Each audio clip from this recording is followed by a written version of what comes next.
Welcome back to the Sports News Analysis YouTube channel. My name is Mike.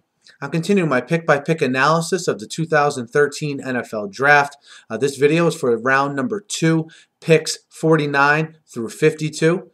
Pick 49 belonged to the New York Giants. The New York Giants addressed the defensive line this time in getting Johnathan Hankins from Ohio State. Hankins is a guy that's a freakishly athletic and strong guy from that defensive tackle spot. Was productive for Ohio State during his career. The only one knock on Hankins, if any, is sometimes he doesn't bring it on every single play. I have no doubt with this coaching staff and with the culture the Giants have in place there, they'll get him to play hard. And he's, I think, in the long run, going to be one of those steals that the Giants get and a guy they can plug in to that defensive tackle rotation from day one. And he can be a productive player for them because I don't think the effort issues will be a factor, especially since they were less of an issue his last year there at Ohio State.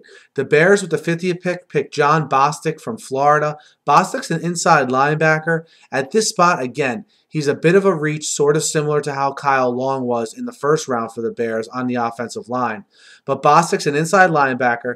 You get a guy who was very productive in college, but he's not the best athlete, and the upside probably isn't there with him.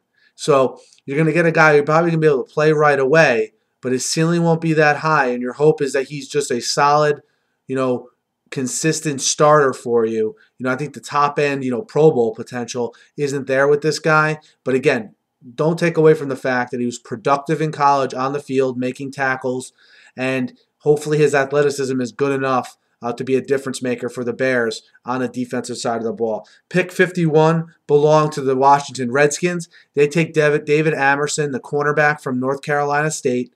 A little bit of a run on cornerbacks here in the second round, and Amerson goes exactly probably where people thought. From the middle of the second round to the middle of the third round is where he was pegged. And after his sophomore year, he had 12 interceptions his sophomore year.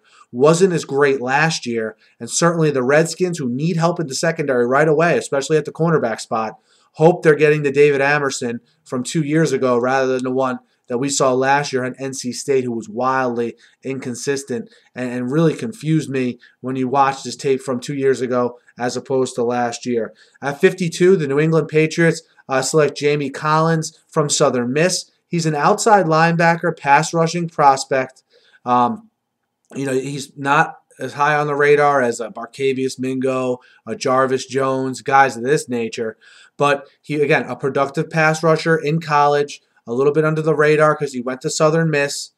He's a little bit of a developmental guy in the fact that he probably will be a situational guy at first, but then long term, they probably want him to be the starter there, opposite of Chandler Jones in that 3-4. And, look for him to be like a special teams contributor at first, but then ease into a more prominent role, as Belichick really molds this guy into what he wants him to be.